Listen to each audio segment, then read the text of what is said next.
On va peut-être démarrer. Il est 10 heures. Voilà, c'est ça, on va attirer, j'espère, d'autres personnes. Bonjour à tous, bienvenue. Bienvenue dans cette conférence sur la démocratie alimentaire. On a le plaisir ce matin d'accueillir Florent Gull, qui est le directeur de l'Agence française du bio. Et avant de vous proposer de se présenter, je voulais juste revenir sur quelques règles un petit peu pour le bon déroulement de la conférence et maintenant un rituel qu'on a au sein de la COP. Voilà, puisqu'on, comme l'a dit Julien tout à l'heure, on essaie vraiment de laisser une place à chacun. Donc l'idée c'est, voilà, chaque avis compte. S'il vous plaît, des interventions brèves, 2 minutes maximum, pour que chacun puisse parler. Bon, évidemment, je ne pas la parole. Et puis, voilà, simplement, si vous avez oublié d'éteindre votre portable, c'est le moment. Ça peut arriver à tout le monde. Et on va essayer de vraiment terminer à l'heure, parce qu'on va vous expliquer aussi la suite du programme. On va enchaîner, vous l'avez certainement compris, par des ateliers participatifs sur des thèmes qui sont en lien avec les conférences. Et voilà, donc on va avoir besoin aussi de temps pour échanger ensuite. Donc on va finir cette conférence à 11h, voilà, maximum. De tout de suite, je vais passer la parole à Florent Gull, qui est donc directeur de l'Agence française du bio, qui a été créée, je crois, en 2002.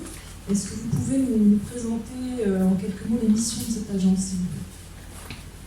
Bonjour.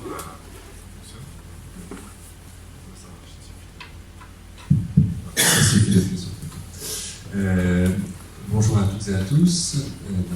Merci beaucoup pour l'invitation pour cette conférence qui, j'espère, ne prendra pas trop le format d'une conférence. C'est pour tout de suite, d'ailleurs, je ne sais pas si ça va vous rassurer ou pas, mais vous allez être très vite actifs.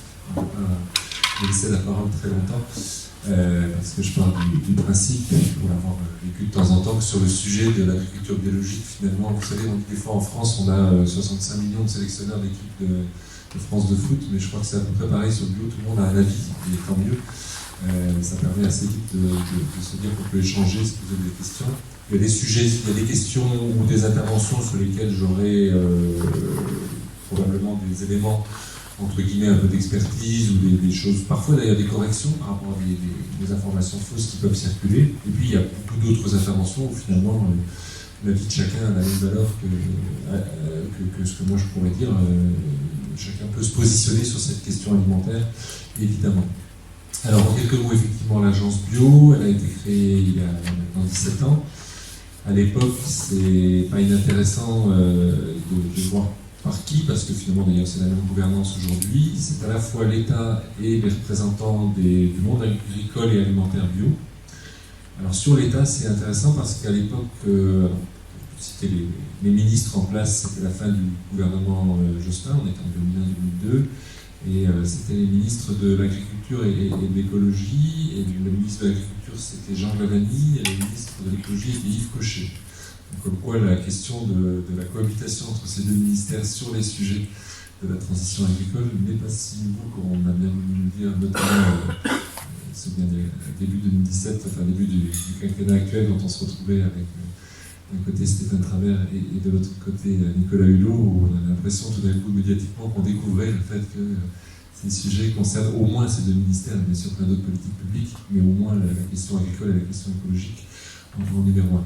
Donc on a aussi, comme je disais, des représentants de ce monde agricole et d'agroalimentaire, on va dire plutôt en bio, mais pas que. Donc on rentre dans le détail, mais dans le conseil d'administration de l'agence, on a par exemple ce qu'on appelle l'Assemblée permanente des chambres d'agriculture, qui regroupe toutes les chambres d'agriculture de France, mais également des structures qui sont complètement bio, comme la FNAP, que vous connaissez sans doute un peu plus, la Fédération nationale de l'agriculture biologique. En fait, l'agence, elle n'a pas beaucoup de missions. Alors d'abord, elle est implantée à Montreuil, pas depuis le début, mais presque, puisque ça a dû être, si je ne me trompe pas, 3-4 ans après la création de l'agence, donc on est en 2005 à peu près que l'agence est arrivée à Montreuil. Elle était avant pas très loin puisqu'elle était à Nation. On a une petite vingtaine de personnes. Il y a Laurence Aude que j'aperçois qui est là. En plus, elle habite à Montreuil et travaille à l'agence depuis 6 mois, un peu plus de 6 mois. On est donc une équipe d'une quinzaine de personnes. On n'a que quelques missions assez concentrées. D'abord, on a une mission, je dirais, un peu légale, on dit régalien, qui est en fait d'assurer ce qu'on appelle la notification. Alors, dans ce vocabulaire un peu bizarre, en fait, très concrètement, quand quelqu'un en France aujourd'hui, une entreprise, un agriculteur passe en bio, il se déclare chez nous. C'est la première chose qu'il fait. Donc, ce qui est assez intéressant pour nous, parce qu'on connaît en temps réel aujourd'hui autour de 65 000 entreprises qui sont en bio en France, dont plus de 40 000, pas moins de 45 000 qui sont des agriculteurs. Il y a aussi des entreprises de transformation de produits alimentaires, de distribution bien sûr, des magasins bio, et puis les supermarchés qui, pour des raisons que je ne vais pas rentrer en détail, parfois sont obligés aussi déclarer en bio, ou des importateurs, etc. La règle de base, c'est que vous êtes obligé de vous déclarer en bio lorsque vous avez une activité qui nécessite un contrôle pour vérifier que ce que vous faites est bien bio. Donc c'est vrai évidemment pour les agriculteurs, ça tout le monde le conçoit, mais il n'y a pas que, évidemment, quand vous distribuez des produits vrac en bio, vous êtes par exemple, je prends un exemple concret, vous avez une crèmerie, si vous vendez du fromage emballé, là vous n'avez pas besoin d'être contrôlé puisque ça a déjà été contrôlé avant. Et si vous vendez du fromage à la découpe, bien évidemment, il faut qu'on vérifie que vous n'allez pas mal faire les choses vis-à-vis de votre client. C'est-à-dire qu'en clair, quand vous, en tant que consommateur, vous allez dans cette crèmerie pour acheter un fromage, évidemment, il y a un morceau de fromage, il faut que vous soyez sûr que le morceau de fromage que vous achetez, si vous le payez au prix d'un produit bio, il soit bien bio. Donc le contrôle sert à ça, c'est la garantie du consommateur final, on y reviendra. Au-delà de cette activité, encore une fois régalienne officielle, on fait trois choses assez complémentaires. D'une part, c'est nous qui gérons toutes les données de l'agriculture biologique en France. Donc, du coup, comme je le disais, comme on a déjà la liste en temps réel des agriculteurs et des professionnels en bio, on a déjà une donnée d'une part. Donc, après, on la complète. Donc, vous voyez régulièrement des chiffres, et j'en utiliserai beaucoup. Je ne vais pas vous assommer trop de chiffres aujourd'hui, mais si vous avez en tout cas des questions, je vous les donnerai. Tous les chiffres de nombre d'agriculteurs, de surface cultivée en bio, de volume du marché aussi, et évidemment segmentable sur les différents types de produits. Tout ça, on le fait. Alors, j'ai oublié de préciser un point important. On s'intéresse, notamment sur les stats, mais sur tout le reste d'ailleurs, uniquement à la question alimentaire. On n'est pas habilité à intervenir sur des produits bio de type produits cosmétiques, produits d'entretien, etc. C'est un sujet sur lequel on pourra revenir, mais notre base à nous, c'est d'être sur le règlement européen qui donne après, par exemple, le logo AB, et ça, c'est réservé aujourd'hui à des produits uniquement alimentaires. Donc, le reste n'est pas inintéressant, mais ça repose sur des démarches de labellisation privée, alors que l'alimentaire, depuis de nombreuses années, le logo AB a été créé en 1985, c'est pas si jeune que ça, c'est bien réservé à des produits alimentaires uniquement. Donc on fait toutes les données statistiques. Deuxième activité qu'on a, c'est une question de soutien à des projets de structuration de filière, c'est-à-dire des projets d'organisation pour que les produits agricoles qui vont pousser dans les champs ou les animaux qui vont être élevés se retrouvent en bout de chaîne dans des magasins. Donc tout ça, il faut l'organiser, bien sûr. On peut faire de la vente directe à la ferme, on y reviendra, mais la majeure partie des produits que vous allez consommer, en particulier quand on est dans une ville comme Montreuil, où on n'a pas beaucoup d'agriculteurs immédiatement au bout de la rue, évidemment, il faut qu'il y ait eu toute une chaîne de valorisation des produits, donc ce qu'on appelle la collecte, la première, voire la deuxième transformation du produit. Donc tout ça, ça a un coût d'organisation, parce qu'il faut là aussi le faire en bio, uniquement, du début à la fin. Si par exemple vous avez un champ de blé, il va falloir collecter le blé dans un silo, puis après il va falloir passer par une meunerie bio, puis il va falloir passer par un boulanger bio. Donc, toute cette chaîne de valeur, elle nécessite aujourd'hui des investissements d'entreprises en France qui effectivement ont besoin éventuellement d'être soutenus parce que ce sont des filières qui sinon ne se développeront pas. Et un agriculteur qui fait du blé, il passera par en bio s'il n'a pas capacité effectivement à ce que son blé soit transformé et qu'à la fin il arrive dans votre boulangerie et sur votre table. Donc ça, on a directement une subvention de la part du ministère de l'Agriculture que l'on gère à l'agence bio pour soutenir différents projets en France qui permettent d'organiser cette chaîne de valeur, si je puis dire, ou cette chaîne d'organisation en tout cas, entre le produit agricole et le produit que vous avez à la fin dans votre assiette. Et enfin, troisième activité de l'agence, c'est la communication. On est chargé finalement de faire un rôle, je vais dire, pédagogique c'est sans doute pas très éloigné de ce que j'essaie de faire ce matin, vis-à-vis du grand public. Nos interlocuteurs, ils arrivent évidemment d'intervenir dans le milieu professionnel. Je vais lundi soir prochain, par exemple, à Chartres, discuter avec des agriculteurs qui font un format un peu comme on fait aujourd'hui de débat tous les mois. Et là, ils ont leur débat de lundi sur le bio, donc j'y interviens. Et la plupart du temps, on est plutôt orienté vers le grand public. Alors, qu'est-ce que ça veut dire? Qu'on essaye, par exemple, de développer des outils pédagogiques pour les écoles. On a un kit pédagogique plutôt intéressant déjà pour le niveau fin primaire, début du collège. On fait un concours aussi tous les ans avec les écoles qu'on appelle les petits reporters du bio, où les classes peuvent faire un journal papier ou vidéo. On fait un certain nombre de salons. Par exemple, un stand de salon d'agriculture tous les ans. On fait beaucoup de relations presse, ce qui est à disposition des médias pour soit répondre directement à des questions, soit bien entendu orienter vers les agriculteurs ou des entreprises agroalimentaires qui peuvent aller interviewer, filmer, etc. On anime bien sûr des réseaux sociaux. On a par exemple une page Facebook qui s'appelle Agriculture biologique, qui est suivie par plus de 230 000 personnes, ce qui est quand même intéressant, permet de passer des messages et là aussi de finalement publier des posts sur des opérations concrètes et qui intéressent tout un chacun. Plutôt une page pour des réseaux sociaux est assez bienveillante, ce qui n'est pas toujours le cas malheureusement sur les réseaux sociaux. Et quand on publie sur nos posts, on décrit des choses intéressantes qui se passent dans le milieu agricole, dans les cantines, etc. En général, les commentaires qui sont postés sont souvent très, très positifs. On dit c'est une super opportunité, on pourrait faire ça chez nous, etc. C'est ça l'objectif de nos publications. Et puis après, on édite un certain nombre de documents aussi, bien entendu, en papier. Parce que les réseaux sociaux, c'est bien, le papier, ça reste toujours une valeur intéressante. Donc, diffuser des plaquettes dans les écoles, dans des hôpitaux, dans tous les endroits, finalement, on arrive à collaborer sur expliquer comment on va le faire ce matin, où on en est.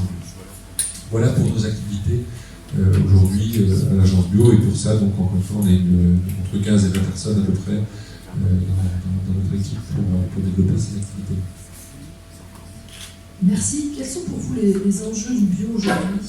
Vous nous aviez beaucoup parlé quand on vous avait rencontré du paradoxe que vit le bio aujourd'hui, qui est à la fois d'être de plus en plus accessible, entre guillemets. Alors c'est une vraie question, on va en parler dans les ateliers, hein. L'accessibilité, il va falloir elle n'est pas si réelle, mais en tout cas on parle de plus en plus du bio, on la trouve effectivement en grande surface, et en même temps elle peut être de plus en plus critiquée, sujette à caution. Est-ce que vous pouvez nous dire un mot là-dessus?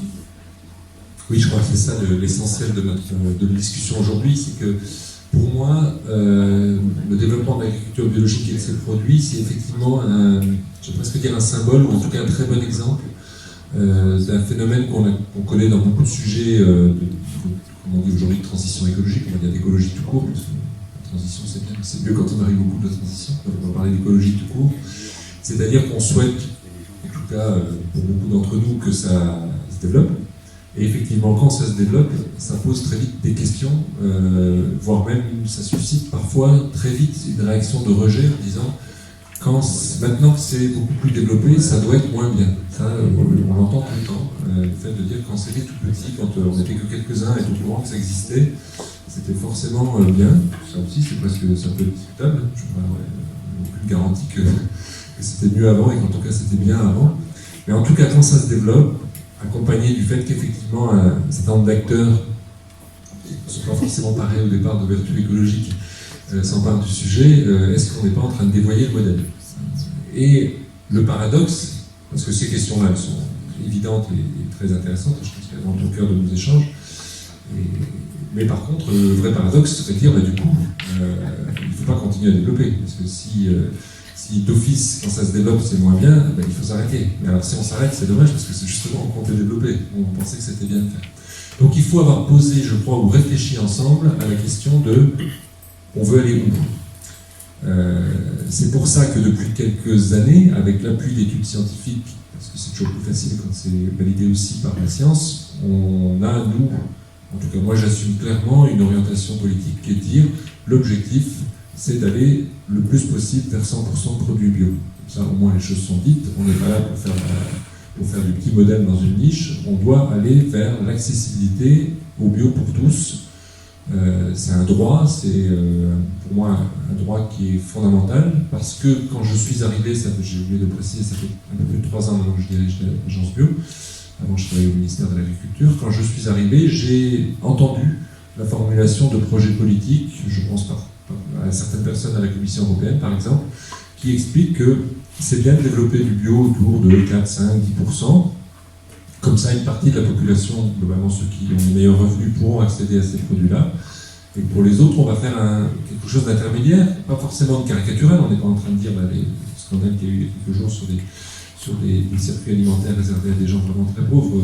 Je ne suis vraiment pas dans les caricatures quand je vous décris ce modèle que m'envisagent certains. C'est de dire après, on va faire un produit qui ne sera pas tout à fait bio, mais si possible pas trop loin, et qui lui sera plus accessible, et comme ça il y aura un crescendo. Ça, pour moi, c'est quelque chose que je n'accepte pas. L'objectif, c'est que ça soit que ces produits de qualité, à partir du moment où je suis convaincu, et on y reviendra sûrement beaucoup, des qualités intrinsèques à la fois pour l'environnement, pour la santé de ces produits-là, et pour l'activité agricole en France aussi, c'est pas rien, pas qu'agricole, alimentaire aussi. Donc toutes ces vertus-là, moi j'y crois très fort, évidemment. Je ne suis pas tout à fait crédible dans mon rôle de directeur d'agence bio, donc j'y crois, et je pense du coup qu'il faut permettre à tout le monde d'y arriver. Donc une fois qu'on a dit ça, c'est déjà une première chose. Et encore une fois, je peux entendre un autre discours qui n'est pas forcément, que si on ne le caricature pas, il n'est pas forcément inaudible, c'est juste que c'est un vrai choix politique qu'il faut poser à un moment donné. Est-ce qu'on pense qu'on peut aller au bout de l'exercice? Je parle de recherche parce que par exemple, un institut de recherche important en France sur l'agronomie qui s'appelle l'INRA, que beaucoup de gens connaissent, qui va changer un tout petit peu de nom d'ailleurs le 1er janvier prochain, puisqu'ils vont rajouter un E à la fin pour cranter la question de l'écologie dans leur activité. Alors je sais que l'INRA n'a pas toujours bonne presse, en partie là aussi pas forcément immérité sur l'histoire de l'INRA. En tout cas, depuis quelques années maintenant, ils ont décidé d'aller beaucoup plus loin sur ces questions de l'agriculture biologique. Et d'ailleurs, ils avancent vite. Pourquoi? Parce qu'au sein de l'INRA, il y a un certain nombre de chercheurs qui sont passionnés de ces sujets depuis de nombreuses années. Il y a toujours une différence, pour ceux qui connaissent un peu le monde de la recherche, entre l'institution dans laquelle on travaille et puis ses propres choix. Et beaucoup de gens qui sont arrivés dans cet institut sont des personnes qui, à titre individuel, sont convaincus que leurs travaux doivent permettre de faire évoluer le modèle agricole en Europe, en France, en Europe et dans le monde. Et donc, ils ont une vraie ressource interne pour y aller. Et aujourd'hui, ce que fait l'INRA dans son nouvel engagement sur la bio, c'est qu'ils disent, eux, on se positionne dans l'hypothèse où, à un moment donné, ils ne donnent pas de date, mais on serait à 50% de production bio en France, en Europe et dans le monde, peu importe l'échelle, les 3 échelles sont intéressantes. Quelles sont les conséquences si on prend cette hypothèse-là? Et c'est très intéressant parce que, encore une fois, il y a aussi eu des papiers qui disent qu'est-ce qui se passe si on est à 100% de bio dans le monde, et ça ouvre des questions de recherche, des questions de démocratie, là aussi, entre local et à une échelle plus grande, qui sont passionnantes parce que effectivement c'est pas le même sujet que de dire qu'est-ce qu'on fait pour donner 5% de produits alimentaires bio. Aujourd'hui, le marché du bio en France, c'est un peu plus de 9 milliards d'euros, ce qui fait un peu moins de 5% de l'alimentaire des Français. C'est pour situer les choses, parce qu'effectivement, comme les produits bio, on a l'impression qu'on en parle tout le temps, qu'il y en a partout. C'est vrai que la publicité, la mise en avant dans les magasins, dans les grands magasins en particulier, est très forte. La réalité, c'est aujourd'hui un peu moins de 5%. Et on est un des pays qui en a le plus. On est au même niveau que l'Allemagne, les États-Unis, qui sont les plus grands consommateurs de produits bio. C'est à peu près du même acabit. J'ai rencontré des Québécois cette semaine dans la Drôme qui disaient pareil, 4,5%. Bon, ouais, c'est à peu près l'ordre de grandeur dans les pays où ces produits certifiés bio, parce qu'après on y reviendra, il y a aussi évidemment des pays dans le monde, je pense en particulier une partie de l'Afrique, où on peut considérer que la production et la consommation ressemble à ce qu'on appellerait bio, mais là je parle moins uniquement de ce qu'on sait quantifier, donc une fois que ça a été labellisé et que c'est reconnu comme des produits bio, là on sait mesurer. Je ne suis surtout pas en train de dire que la production et la consommation dans des zones où là on est encore dans une agriculture paysanne, familiale, n'est pas largement considérable, peut pas être considéré comme du bio, mais encore une fois c'est pas un signe officiel qui permet de faire une vraie mesure. Dans les pays où on arrive à faire ces mesures-là, je vous dis, on est au maximum dans la situation de la France, entre 4 et 5%. Donc, une fois qu'on a posé cette question-là, ben oui, effectivement, on rentre dans deux choses.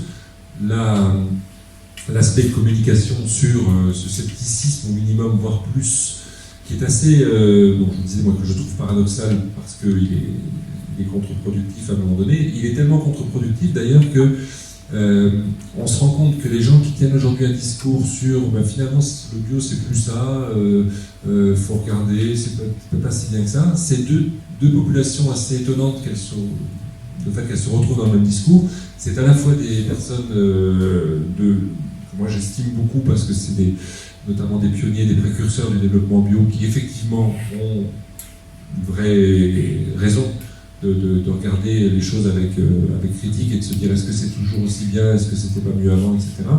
Et malheureusement, ils sont rejoints par les adversaires historiques et qui n'ont toujours pas baissé les armes de ceux qui disent mais de toute façon tout ça c'est une hérésie, il n'y a pas besoin de faire des produits bio, l'alimentation en général et l'agriculture en général est parfaite, tout ce qu'on a développé depuis l'après-guerre pour nourrir le monde, c'est ce qu'il fallait faire, il ne faut surtout pas changer son fusil d'épaule, au contraire, on va avoir demain 9 à 10 milliards d'habitants à nourrir sur Terre, donc le modèle agricole et alimentaire, encore une fois construit, oui, effectivement, au sortir de la Deuxième Guerre mondiale, est le bon.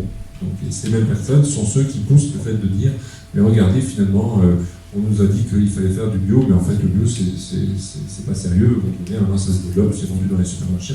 C'est le même discours, tenu par des gens, évidemment, presque diamétralement opposés. C'est intéressant parce qu'encore une fois, on va pas le faire là, mais je vous inviterai à réfléchir à ça, vous le retrouvez dans beaucoup d'autres sujets écologiques. J'ai travaillé à l'époque sur les déchets, par exemple, sur l'eau, etc. Vous verrez qu'on retrouve finalement souvent ce côté, quand c'est tout petit, on est tous d'accord pour dire c'est bien, ça arrange tout le monde, y compris ses adversaires historiques, qui disaient que tant que c'était 1 ou 2% de culture bio, ça va, ça ne dérange pas, ça ne remet pas en cause le modèle. Et vous voyez, quand je vous disais tout à l'heure, plongez-vous dans 50 ou 100% de bio, là, ça heurte profondément des gens qui n'y croient pas et qui ne veulent pas que ça se développe, parce que forcément, encore une fois, tolérer 1 ou 2% pour se faire plaisir, pour faire un peu vert, ça va. Quand vous commencez à dire on va construire quelque chose qui fait 50 ou 100%, vous verrez tout de suite la levée de bouclier de gens qui disent mais non, là c'est une hérésie complète, c'est pas possible, vous n'allez pas réussir à nourrir les gens avec ça, c'est pas possible. Donc, encore une fois, que la recherche se pose ça comme hypothèse, c'est une très bonne nouvelle pour nous, parce que ça veut dire qu'ils vont démontrer, ils l'ont déjà fait, que c'est possible, alors avec des conditions évidemment qui sont très intéressantes. Par exemple, les articles qui sont sortis depuis 2-3 ans qui disent est-ce qu'on peut nourrir 10 milliards d'êtres humains en faisant du bio, nous disent très clairement oui, c'est faisable, mais à 2 conditions capitales. La première, c'est la question, les deux sont au même niveau. La première que je cite, c'est celle du gaspillage alimentaire, au sens très large du terme, le gaspillage tout court, d'ailleurs pas qu'alimentaire, mais de production, en tout cas de réduire fortement le taux de gaspillage qu'on estime en moyenne entre 30 à 40%. Depuis la production agricole jusqu'à notre frigo, en gros, toutes les étapes sont à regarder de près. Et deuxième sujet, la relocalisation des filières, puisque là, jusqu'à l'été dernier, c'était plus compliqué au niveau de l'ensemble du grand public d'en parler, maintenant ça va. Je crois que malheureusement, les choses sont rentrées dans les têtes de tout le monde. Les feux en Amazonie, on a bien compris que c'était en partie lié à une capacité de produire du soja en grande quantité pour nourrir des bœufs, notamment nord-américains, qui pour envoyer de la viande pour, par exemple, nourrir une partie de l'Asie. Donc on voit bien que le modèle alimentaire tel qu'il s'est installé effectivement, comme je disais tout à l'heure, à partir de l'après-guerre, a généré un système complètement intenable, justement pour nourrir 10 milliards d'êtres humains, parce que la planète ne saura pas gérer ça. Donc, une fois qu'on a posé ces 2 conditions, de dire qu'il faut relocaliser au maximum, ça ne veut pas dire qu'il n'y a plus d'échanges internationaux, mais qui se limitent à des questions marginales. Et encore une fois, et ça peut être lié d'ailleurs, qu'on a réduit le gaspillage, parce que forcément, si vous relocalisez des circuits davantage, il est très probable que vous gagnez de toute façon déjà un peu en gaspillage, parce que on gaspille toujours moins quand on est sur des circuits qui sont sur des plus courtes distances, on maîtrise mieux, les acteurs se connaissent, on n'est peut-être pas dans un système qui devient aussi impersonnel que ce que l'alimentaire est devenu aujourd'hui. Donc ça, je crois que c'est vraiment, pour moi, l'enjeu numéro 1, il est là, c'est le fait de se fixer un cap. Et vous avez bien compris qu'à aucun moment je n'ai su donner un horizon de temps, ça je ne sais pas faire. Mais c'est pas forcément très gênant de ne pas savoir dire à quel moment, parce que déjà se fixer un cap, c'est intéressant. Après, je pense que de toute façon, les objectifs chiffrés dans le temps, ils sont jamais réellement atteints. Et puis peut-être que tout simplement, Ça dépendra des endroits. On va parler sans doute tout à l'heure beaucoup de restauration scolaire, ou en tout cas restauration collective en général. Aujourd'hui, il y a en France des collectivités qui ont atteint le cap des 100% de produits bio locaux dans leur restauration. Donc comme quoi ce 100% il n'est pas utopique du tout. Après, il y a aussi des collectivités qui font un très bon boulot et qui sont à 10%.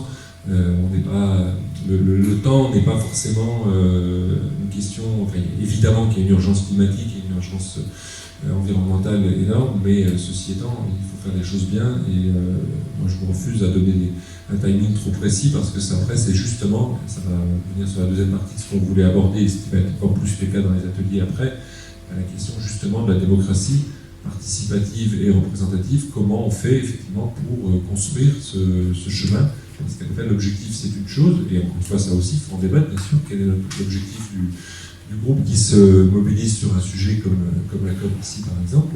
On veut arriver effectivement à est-ce que c'est 20%, est-ce que c'est 50%, est-ce que c'est 100%, et à quel temps et avec quels moyens, surtout derrière, comment on fait pour y arriver. Merci, j'ai envie de rebondir tout de suite. Comment on peut faire pour y arriver, tous ensemble? C'est vrai que il y a énormément d'acteurs dans cette question, des producteurs, des pouvoirs publics, il y a aussi des citoyens qui ont un vrai pouvoir d'agir sur cette question. Donc j'avais envie de vous donner la parole tout de suite. Est-ce que vous avez déjà des réactions, des expériences à partager, des témoignages? Je sais que Montreuil regorge d'idées et d'expériences sur cette question. Donc je vais passer mon micro tout de suite. Est-ce qu'il y a des réactions? Bonjour, Kavissari. Il y a eu un conférencier qui était vraiment pro-écologie, pro-produits bio, qui nous a dit que l'impact sur la santé, que ce soit des produits bio ou industriels, c'était la même chose. Ça m'a choqué personnellement, parce qu'on fait des efforts pour acheter des produits bio, mais il a dit rien ne prouve que les produits bio aient le même impact ou les mêmes bienfaits que les autres produits. Donc moi j'ai pas de réponse, je suis pas spécialiste, donc je n'ai pas d'avis là-dessus. Merci. Très bonne question, évidemment, c'est un sujet important à deux niveaux, bien sûr, parce que la santé c'est primordial, mais aussi par rapport à ce que je disais avant sur le fait de passer des caps, et notamment vis-à-vis d'opposants, ce que je disais tout à l'heure, des opposants historiques et qui n'ont pas baissé les armes, puisque c'est le dernier sujet qu'on n'a pas, effectivement, on n'a pas complètement franchi aujourd'hui. Je vais répondre plus précisément à votre question. Juste dire qu'il y a encore 4 ans, par exemple, on aurait eu le même genre d'intervention, le même questionnement sur l'environnement. Quand je dis 4 ans, je cite bien 2015, en gros autour de la COP21 à Paris, où on finit par avoir enfin le droit de dire le modèle agricole a une influence forte sur l'environnement. Il y a encore 4 ans, même ça, on l'a vu à l'agence Bio, je ne sais pas encore arrivé, mais je vois les documents qui ont été créés à l'époque, c'est au moment de la COP qu'on est capable de dire enfin, oui, il y a un lien. Après, il est encore discuté beaucoup, et évidemment par les détenteurs d'un modèle productiviste qui expliquent que non, il n'y a pas tant d'écart que ça. Aujourd'hui, par exemple, on a des articles qui sortent en disant l'agriculture biologique est néfaste pour l'environnement. Je vais répondre après la santé, vous voyez, c'est juste pour situer qu'on peut tout dire. Pourquoi? Parce qu'il y a eu un petit papier qui est sorti, qui a été évidemment beaucoup repris après par la presse qui a envie de tenir ce discours-là, contre l'écologie, contre le changement de modèle. Le papier est sorti au départ sur une petite étude en Suède sur des rendements en production de grandes cultures, je crois du blé, plus précisément, je ne suis plus sûr, mais bon.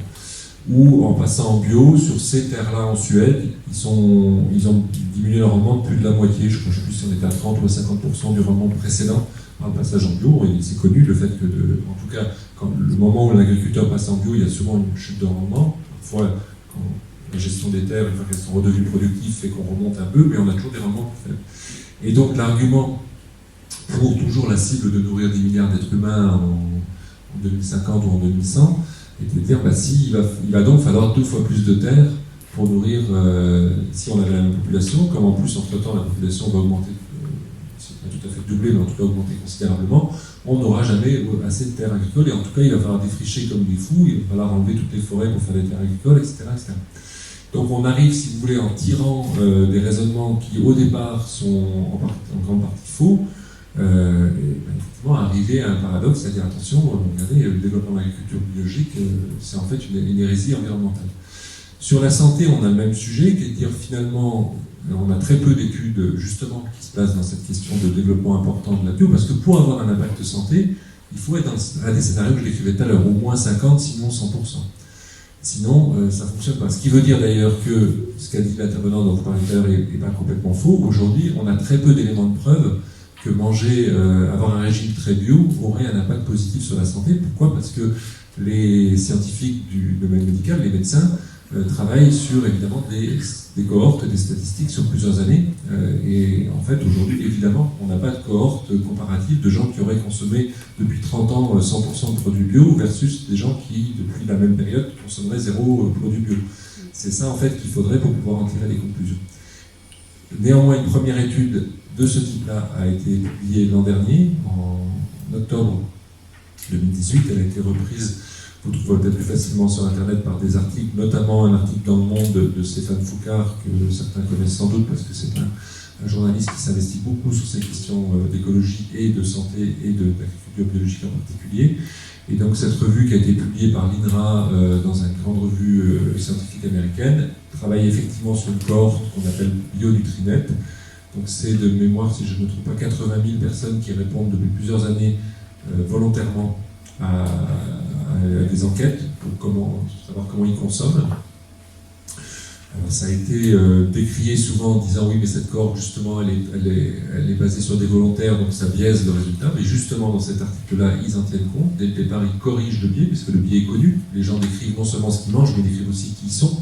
Donc on arrive à savoir qu'effectivement c'est des gens un peu plus éduqués que la moyenne, c'est des gens qui fument moins, c'est des gens qui font plus de sport, parce qu'il faut évidemment écarter ce biais-là, sinon vous arrivez à une conclusion qui en soi déjà n'est pas inintéressante, mais qui serait de dire les gens qui consomment bio ont une meilleure santé, mais parce qu'en fait il y a plein d'autres facteurs positifs dans leur comportement, ce qui en soi est intéressant aussi, parce que ça veut dire que consommer bio n'est pas un facteur isolé. Quand je consomme bio, je mange plus de fruits et légumes frais, effectivement je fais un peu plus de sport, je fume peut-être moins, je bois peut-être moins d'alcool, enfin, etc. Ça c'est vrai, mais dans cette étude scientifique, ce qu'ils ont fait, c'est qu'ils ont écarté, ils ont corrigé ces biais statistiques, une méthode qui a l'air statistiquement éprouvée et juste, et après ils ont fait une étude sur le fait d'être affecté par une maladie particulière qui sont les cancers, et là ils ont sorti une conclusion disant effectivement, ils ont coupé la population en quatre parties comme on dit, et donc les moins consommateurs de bio, moyens, etc., jusqu'à le quatrième quart qui est les plus gros consommateurs de produits bio, et ils en déduisent que le risque de cancer est beaucoup plus faible dans cette population par rapport au premier quart, celui qui en consomme le moins. C'est tout, ils font une étude statistique en disant derrière ça, il reste plein de choses à faire pour analyser d'où vient effectivement cet écart, mais en tout cas statistiquement, il y a voilà. Et c'est pratiquement, il y avait eu une autre étude 2 ans avant qui avait déjà travaillé là-dessus, qui elle était ce qu'on appelle une méta-étude, c'est-à-dire qu'elle reprenait toute une série de publications dans une synthèse et qui elle-même disait ce genre de conclusions sur certains types de maladies, notamment les maladies liées qui tournent autour du diabète par exemple. Voilà. Donc c'est très très faible aujourd'hui en éléments de preuve, c'est très discutable scientifiquement, c'est l'intérêt de la science, hein, c'est fait pour être discuté, c'est jamais une réponse définitive. D'ailleurs le même Stéphane Foucard a sorti quelques jours après son article sur cette étude-là, donc toujours en octobre l'année dernière si je ne me trompe pas, un article que moi j'ai trouvé passionnant sur justement le fait de dire on ne peut pas attendre la science aujourd'hui pour régler les questions alimentaires et en particulier les questions de santé alimentaire. Il faut agir avant parce que le jour où ce sera démontré, ça sera trop tard. Donc ça c'est intéressant parce qu'après on en pense ce qu'on veut, hein. Il y a des gens qui hurlent quand on dit ça en disant mais oui, mais c'est nier ce qu'est la science. En même temps il a raison, et beaucoup de scientifiques le disent hein, d'ailleurs. Moi j'interviens de temps en temps dans des conférences avec un agronome que vous connaissez peut-être qui s'appelle Marc Dufumier, en tout cas un nom cohérent avec son métier, donc on l'entend régulièrement, il est professeur émérite d'AgroParisTech, et lui dit, si je dois répondre à 2 questions qui sont est-ce que le glyphosate est un produit dangereux pour la santé, je répondrai oui, est-ce qu'il est avéré qu'il est dangereux pour la santé, la réponse est non. Aujourd'hui, il n'y a pas d'études scientifiques qui arrivent à le démontrer, mais en disant probablement qu'à un moment donné, on saura, mais aujourd'hui, on n'a pas les études, alors il y a des raisons aussi parce que les moyens de réaliser ces études-là ne sont pas à la hauteur évidemment de ce qu'on pourrait faire, mais il y a une vraie raison aussi que j'évoquais juste avant, qui est le pas de temps, effectivement, pour étudier sur une longueur raisonnable. Merci à vous. Les 2 intervenants ici, 2 questions. Non, simplement, je voulais aborder moi, les nouvelles technologies et les nouvelles pratiques de l'agriculture, de cette démocratie alimentaire. Je vais prendre un exemple, je vais prendre l'aquaponie, c'est-à-dire c'est de la culture des tomates, on va prendre l'exemple des tomates, et qui se fait dans des piscines avec les excréments des poissons rouges, des poissons. Est-ce que notre consommation urbaine étant importante dans le paysage rural, puisque le paysage rural va être impacté par notre manière de consommer, je suis allé dans les Landes il y a quelques mois, et là, des bâtiments qui s'enfilent les uns après les autres, 200 mètres, d'une hauteur incroyable, sont au milieu des pins, et donc on fait de l'aquaponie là-dedans. Ça correspond aussi à ce que fait Romainville, une expérience de culture, de produits végétaux, au milieu de certains étages d'un immeuble. Moi, derrière tout ça, si vous voulez, m'interpelle, parce qu'il y a en écologie un problème que personne n'aborde trop aujourd'hui, c'est-à-dire la sécheresse des sous-sols, pas des sols, des sous-sols, qui va devenir une catastrophe dans quelques années, parce que à force de minéraliser la surface, eh bien... Ouais, d'accord. Alors, non, la question c'est que là on résout le problème de la biologie, puisque là, dans ces cultures, il n'y a point besoin de pesticides et d'autres substances, tout ça. Donc voilà, quelle est votre position et est-ce que c'est demain la solution pour avoir du local et du bio? Merci. Merci. Peut-être prendre une deuxième question. Alors, ma question c'est, que peuvent faire les villes? Est-ce que les villes sont des leviers pour une avancée de notre démocratie alimentaire? Mon sentiment, c'est que ce sujet de la démocratie alimentaire est passionnant parce qu'il permet de reprendre nos vies en main, parce qu'il permet de ne plus laisser un moment très important de la vie, manger, être dirigé par le marketing, l'esprit de la société de consommation. Et lorsque, notamment au moment de certains porte-à-porte, je vois des familles qui sont scotchées devant la télévision, préparent avec une alimentation qui est une alimentation déjà toute prête, je me dis qu'il y a une sorte de barbarie presque qui s'installe à travers cette question de l'alimentation, en ce qu'elle dirige les gens dans leur vie quotidienne et d'une certaine manière, elle les prive d'eux-mêmes, elle les prive de la capacité de choisir. Et donc pour moi, le bio, l'alimentation, les circuits de distribution, c'est plein de fils qui peuvent peut-être se retrouver à l'échelle locale comme levier. Merci, monsieur. Alors, il y a un peu de lien entre les deux questions, d'ailleurs, au passage, puisque vous évoquiez bien à juste titre une réponse technique ou technologique pour produire plus proche des habitants et produire sans l'utilisation de pesticides, ce qui pourrait être de la bio. Alors, de fait, aujourd'hui, je pense que ça restera, je ne suis pas plus devin, mais enfin, c'est un point assez dur, ces questions de nouveaux modes de culture de type aquaponie, etc., ne sont pas certifiables en bio, parce que justement, un des principes de base de l'agriculture biologique, c'est le lien au sol, donc le lien sur un vrai sol agricole avec un vrai sous-sol que vous évoquiez à l'instant. On est obligé, dans un modèle comme l'agriculture biologique, de prendre des vraies positions que j'appellerais même, et sans mauvais esprit, bien sûr dogmatiques, au bon sens du terme, de dire on pose à un moment donné des limites. Ça rejoint par exemple aussi les OGM. On est régulièrement interpellé aujourd'hui quand on a la chance dans des conférences qu'on fait, d'avoir aussi des défenseurs du modèle agricole plus classique, parce que c'est important aussi de ne pas discuter qu'entre gens déjà convaincus, mais d'aller discuter avec des gens qui sont un peu bougés par cette évolution-là, et qui me disent oui, mais si vous acceptiez, ou si vous aviez accepté, mais surtout si vous acceptez demain l'introduction d'OGM dans le bio, vous aurez la possibilité d'utiliser beaucoup moins de pesticides, puisque vous savez que c'est l'argument principal des défenseurs des OGM, d'en faire des productions qui effectivement ne sont pas attaquées par des produits, puisque justement ils sont construits pour être résistants à peu près tout comme maladie au départ. Donc dans les deux cas, qu'on parle d'aquaponie, alors bien sûr c'est pas tout à fait la même chose, mais en tout cas toute la technologie, c'est effectivement compliqué de faire ces choix-là, parce qu'on voit les projets peuvent être intéressants. Moi je crois qu'en tout cas quand on regarde justement en France, puisque vous preniez l'exemple des territoires ruraux en France, vous savez, on entend souvent parler du chiffre de dire tous les 7 ans en moyenne, on perd l'équivalent d'un département français en termes de surface agricole. Quand on habite à Montreuil, à Paris, on entend encore plus évidemment le fait de dire tout ça c'est de l'urbanisation.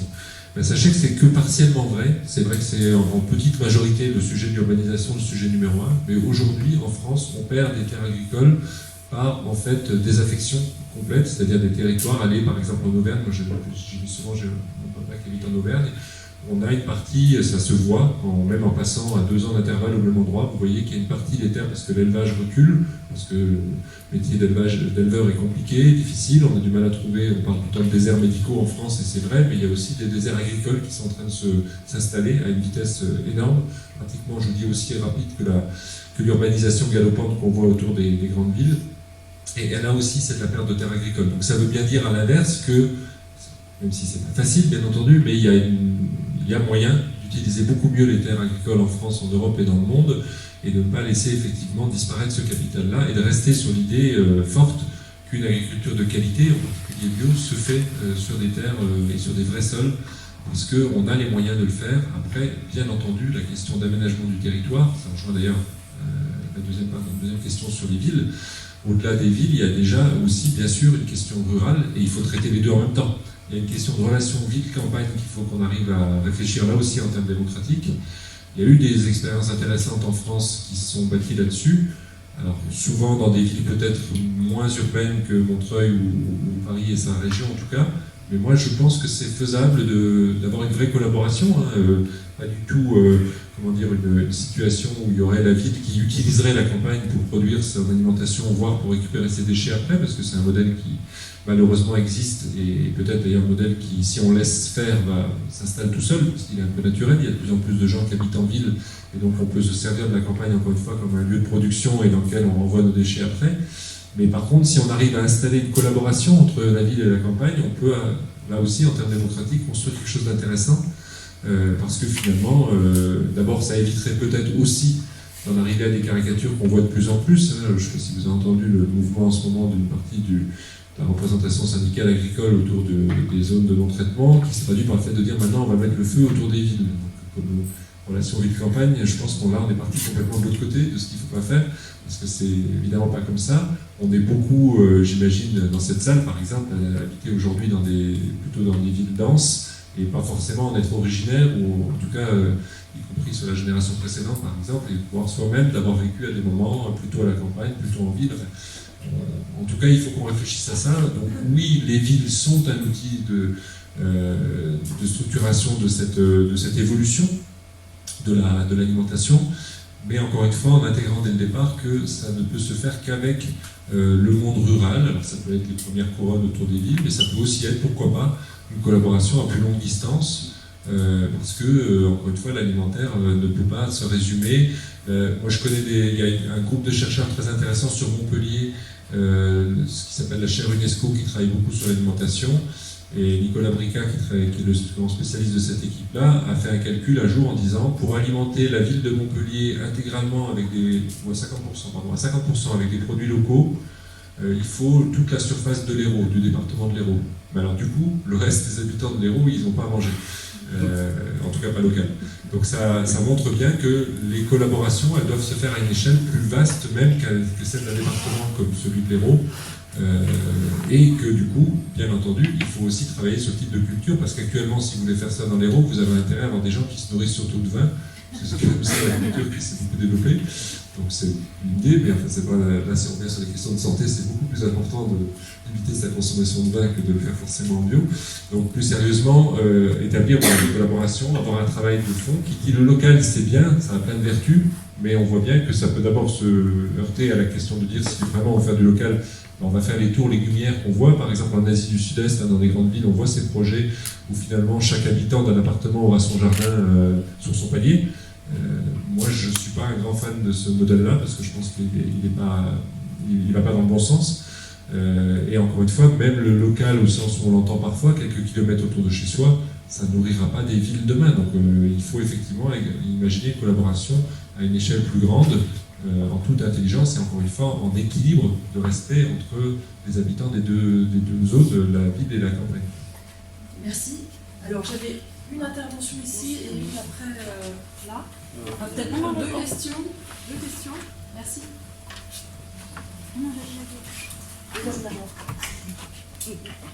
Bonjour, merci pour cette intervention. Moi j'ai une question sur les moyens. Vous aviez évoqué la situation actuelle de 5% de la production. Alors je ne sais pas si c'est la production ou la consommation des surfaces nationales en France qui est en bio. Vous avez un objectif ambitieux de 100%, c'est tout à votre honneur, mais quels sont les moyens qu'on peut mettre en œuvre et qui seraient réalistes pour atteindre cet objectif? L'objectif d'abord de passer à 100% de production et deuxième objectif c'est de le rendre accessible. Parce qu'on peut imaginer une production bio à 100% mais qui ne sont pas accessibles parce que trop cher. Donc est-ce que ça passerait par un fléchage complet des aides de la PAC? Est-ce que ça passerait par un service public de l'alimentation comme c'est le cas pour d'autres besoins fondamentaux que sont la santé ou le logement ou autre? Question ouverte. Merci. Peut-être une deuxième question, si vous permettez. C'était aussi une question. Je pensais que c'était une question commune, pardon. Non, c'était pas commun. Alors, moi, je reviens sur le local et sur l'accessibilité du bio. Donc, produire en local, ça paraît être une évidence, peut-être pas à 100% évidemment, et refaire une juste... des justes proportions aussi de pouvoir reproduire en ville, tout ça, mais après c'est aussi donner accès aux producteurs de vendre en direct aussi et donner les moyens et une accessibilité et contrer un peu la grande distribution et pourquoi pas, normalement un marché c'est des producteurs qui viennent à un endroit, enfin moi quand j'ai habité à Caen, c'était comme ça, on avait des marchés le soir, pratiquement tous les soirs, c'était les producteurs qui vendaient en direct, a priori. C'est le principe d'un marché. Donc comment refaire ce système de distribution du direct producteur et après sur la question de restauration collective aussi, on a énormément de fast-food qui vendent du bio. Maintenant on est tout à la va-vite le midi et dans les grandes villes. Et moi ce qui me fait péter les plombs, c'est de voir que c'est dans des tonnes d'emballage plastique et tout ce qui est bio, même en grande distribution, c'est dans des tonnes d'emballage, voilà, ça vient de très très loin. Et un troisième point aussi, sur le bio, on voit toujours plutôt le côté maraîcher et on parle très peu de l'élevage. Et là, j'ai assisté le week-end dernier aux assises de la pêche. Et il y a tous les produits de la mer aussi qu'on zappe un petit peu alors que c'est plus ou moins un avenir aussi et voir les liens qu'on peut avoir avec. Voilà, c'était juste des thèmes. Merci, ça merci. Fait une chose, je vais peut-être répondre parce que c'est D'accord. quelque chose sinon je vais en perdre un. Juste pour répondre aussi à la question chiffres, vous avez raison, comme je ne voulais pas vous assommer de chiffres, j'en ai pas trop donné, mais je pense que c'est important de préciser les choses. Les 5% dont je parlais, c'est bien la consommation alimentaire. Aujourd'hui en France, en tout cas fin 2018, si on prend toutes les surfaces agricoles, puisque sinon ça vous parlera peut-être pas si je vais le prendre en pourcentage, mais enfin je le donne quand même en hectares parce que pour certains ça parle. Il y a aujourd'hui, en tout cas fin 2018, 2 millions d'hectares en France qui sont cultivés en bio. Alors c'est ce qu'on appelle des surfaces qui sont certifiées ou en conversion, et il y en a pratiquement 30% qui sont en conversion. Ça veut dire que l'agriculteur vient de commencer, il travaille complètement en bio, ça je le précise parce que la conversion c'est pas toujours compris. C'est-à-dire que vous êtes dès le premier jour complètement en bio, vous n'utilisez plus de pesticides, de synthèse, etc. Par contre, on estime qu'il faut 2 à 3 ans pour que les terres soient vécu un peu cette transformation-là, et donc les produits, eux, ne sont certifiables bio qu'au bout de 2 ou 3 ans, ça dépend de la production. En lait, c'est 2 ans, en arbres fruitiers, c'est 3 ans, par exemple, en céréales, c'est 3 ans, peu importe, il y a des réglementations. Et quand je dis 2 millions d'hectares, c'est l'ensemble de tout ça, c'est-à-dire à la fois c'est parce que c'est l'ensemble des terres qui sont cultivées en bio, mais ils ne donnent pas forcément des produits bio tout de suite, elles le donneront pour certains dans 2 ou 3 ans, et ça représente 7,5% de la surface agricole française. Si on compte en nombre de fermes, c'est intéressant, on est presque à 10%. Et si on compte en emploi agricole, on est à 14%. Donc vous voyez, c'est bien d'avoir ces 4 chiffres-là, 5% de la consommation, 7,5% des surfaces, 10% des fermes, 14% de l'emploi agricole. Voilà, ça c'était pour redonner un petit peu les chiffres. Alors, sur les moyens, vous en avez déjà évoqué de très pertinents. Aujourd'hui, par exemple, toujours adossé à la PAC, mais on n'est pas obligé de le faire d'ailleurs qu'avec la PAC. On entend beaucoup parler d'un sigle, je n'aime pas les sigles, donc je ne vais pas utiliser les lettres, je ne vais pas donner un sigle en entier, ce qu'on appelle les paiements pour services environnementaux, c'est-à-dire le fait de dire, on imaginerait tous un système, vous savez, de pollueur-payeur, alors comme c'est un peu compliqué et qu'on n'a surtout pas envie de taxer aujourd'hui des agriculteurs qui ne sont pas encore en bio, parce qu'ils le seront peut-être demain, et qu'on n'est pas là pour opposer des agriculteurs qui n'ont pas encore fait cette transition ou les stigmatiser. L'idée, c'est plutôt au contraire de tourner positivement et donc de rémunérer des agriculteurs qui sont dans des pratiques bio ou pas loin pour le service rendu, qui correspond plutôt au fait de ne pas dégrader beaucoup l'environnement, parce que de toute façon, une activité agricole, même en bio, a un impact environnemental plutôt négatif. Évidemment, il y a aussi des aspects positifs de captation de carbone, en gros, mais sur tout le reste, évidemment, comme toute activité de production, quand vous produisez, vous utilisez la nature pour faire des choses, donc il ne faut pas non plus nier le fait que dans tous les cas, on a un impact. Mais l'idée, c'est que si vous avez un impact plus faible, on vous rémunère pour le faire. Donc ça peut être adossé à la politique agricole commune, donc aux grosses subventions qu'on utilise dans les différents pays d'Europe. En France, la politique agricole commune, c'est quand même 9 milliards d'euros de subventions par an.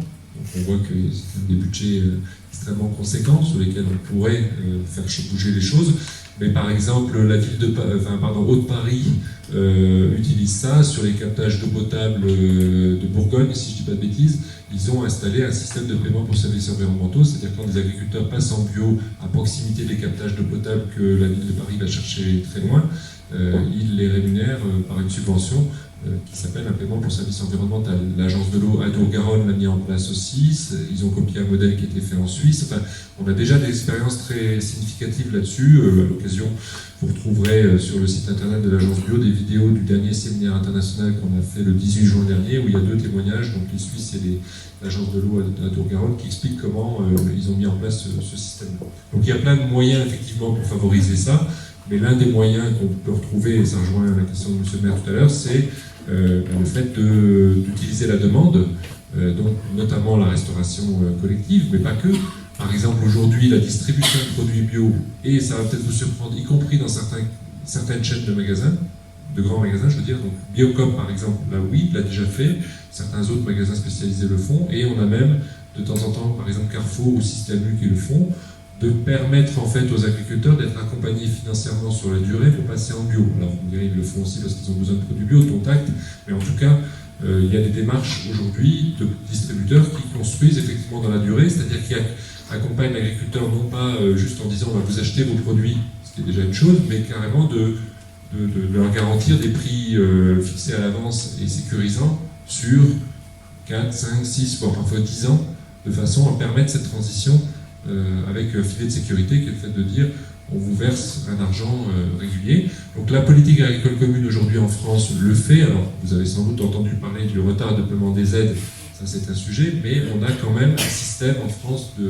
comme peut le faire tous les pays d'Europe grâce à cette politique agricole commune, qui accompagne. Donc aujourd'hui ça existe. Si on est aujourd'hui à 7,5% de la surface, alors qu'il y a encore en 2012 on était à 3%, vous voyez, ça fait quand même une belle progression.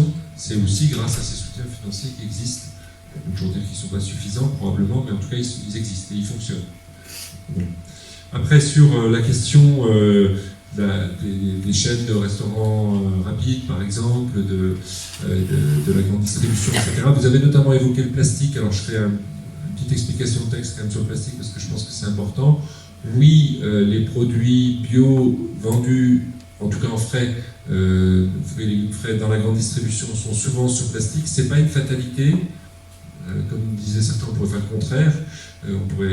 L'objectif numéro 1, en tout cas d'un point de vue contrôle, je parlais tout à l'heure de mon crémier qui coupe un morceau de fromage, etc., c'est de garantir au consommateur que quand il achète un produit bio, il est vraiment bio, qu'il n'y a pas eu un risque de mélange de produits.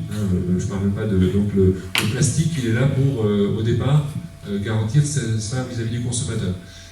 Qu'est-ce qui fait que ça pourra assez vite disparaître? Alors déjà, il y a évidemment la possibilité d'acheter ces produits dans un endroit où il n'y a que des produits bio, parce que si vous allez dans un magasin bio, la plupart du temps, c'est plutôt l'exception dans l'autre sens, les produits, eux, ne sont pas emballés. Vous avez des produits frais qui sont directement en vrac que vous pouvez acheter comme ça, parce que justement, il n'y a pas de risque d'un mélange entre les deux. Et certaines grandes surfaces aujourd'hui, parce qu'elles développent beaucoup, commencent à arriver à un niveau de vente de bio un peu important, peuvent créer, ça existe, j'en ai visité, un rayon de fruits et légumes bio et un rayon de fruits et légumes non bio. Et dans ce cas-là, les fruits et légumes bio, ils ne sont pas emballés. Donc c'est pas une fatalité, ça a été instauré encore une fois pour séparer les deux. Mais si on a suffisamment de produits bio demain, je reviens à mon hypothèse de 50 ou 100%, la question ne se posera plus, on n'aura plus besoin d'emballer séparément les produits. Donc oui, effectivement, c'est une hérésie d'emballer dans du plastique un produit bio. Et encore une fois, il y a des solutions pour arrêter ça. Et la meilleure solution, effectivement, c'est d'acheter dans des endroits où il n'y a que des produits bio. Charge effectivement à les opérateurs de se débrouiller pour en arriver là.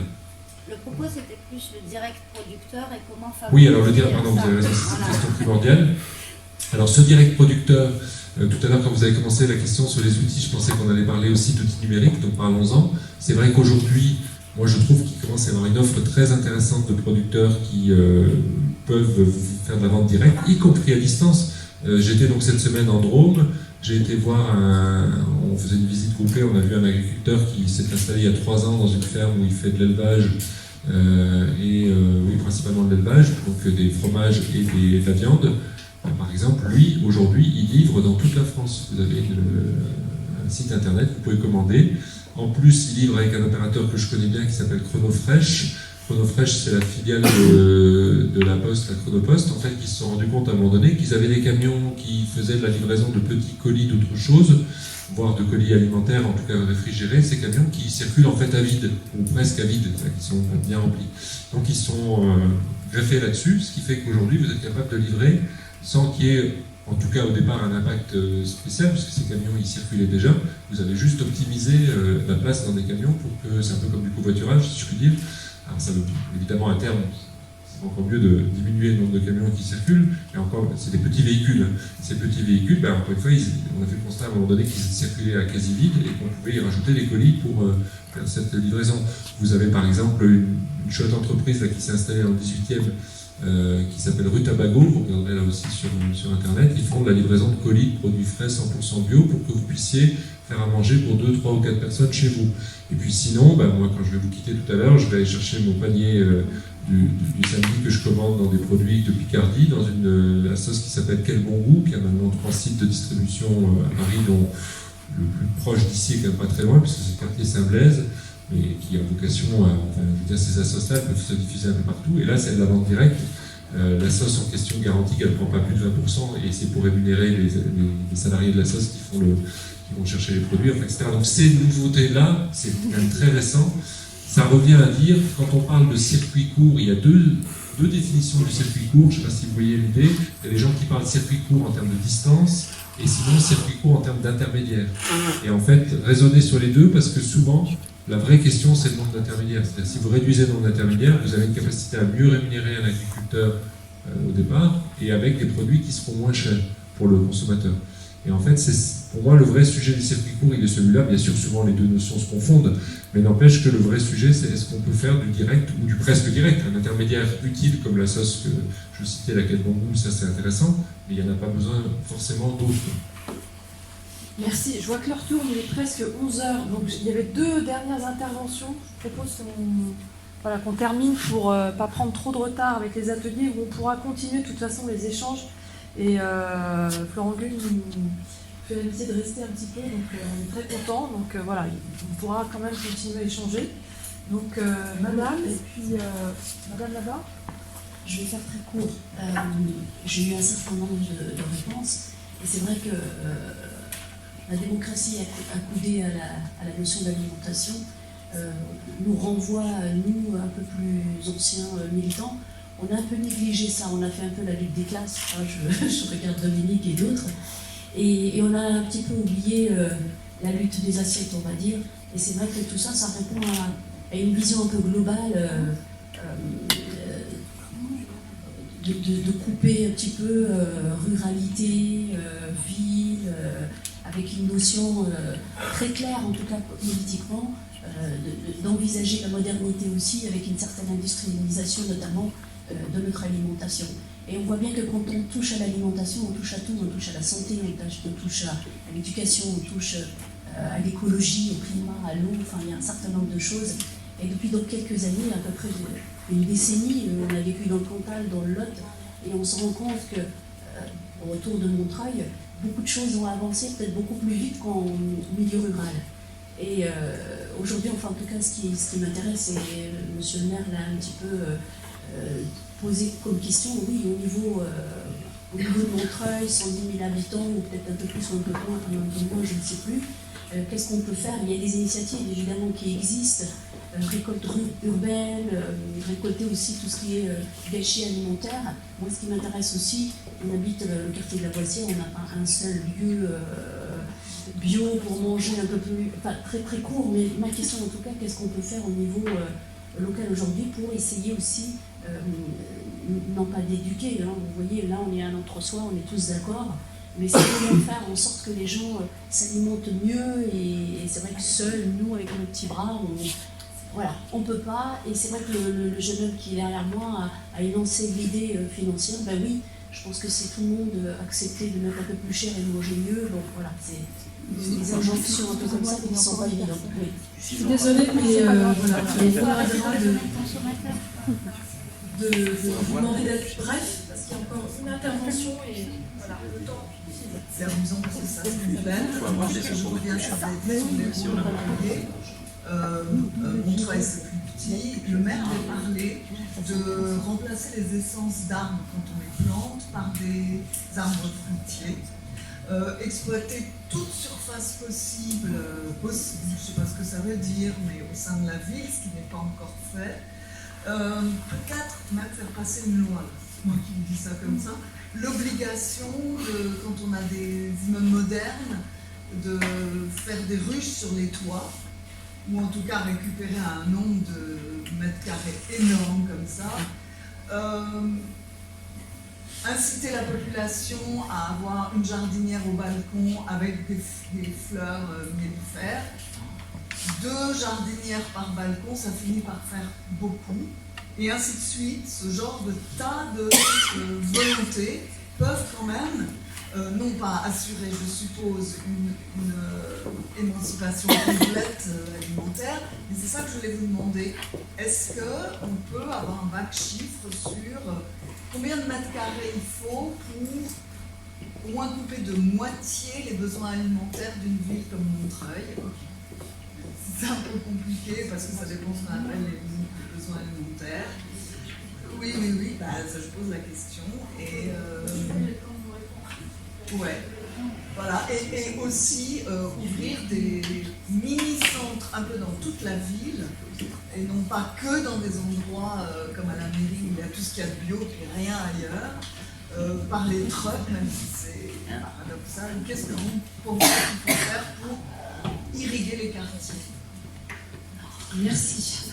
Oui, alors peut-être pour notamment répondre dans vos 2 interventions, on est de moins en moins, et c'est bien, c'est comme ça, on va enchaîner sur les ateliers de moins en moins dans des questions, plus on voit bien des positionnements, déjà des pistes qui fonctionnent, et de voir comment on peut s'inspirer de choses qui ont été faites ailleurs, etc. Donc moi, c'est plus des témoignages que j'ai pu entendre quand on fait des rencontres dans d'autres endroits de France ou d'Europe ou du monde. Je rajouterai en tout cas dans la liste des politiques ou des intérêts que vous évoquez aussi évidemment le côté culturel sur l'alimentation.